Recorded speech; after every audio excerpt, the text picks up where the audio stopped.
आप लोग थोड़ा शांति बनाए रखें। आइए हम आपसे मिलवाते हैं। हमारे यहाँ आ गए हैं सड़ेला मड़ेला हटेला फटेला चंदन उर्फ रॉक स्टार। आइए उनके मुंह से बेसुरीला गाना सुनते हुए आप लोग जाइए, उनका स्वागत कीजिए। लेके आइए कमान द स्टेज।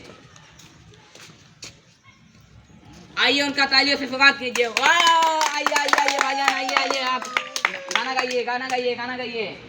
आइए सुनते हैं इनके मुंह से। हाँ तो आप गाना पसंद करेंगे, आप गाइए गाइए। वाह वाह, बहुत बढ़िया।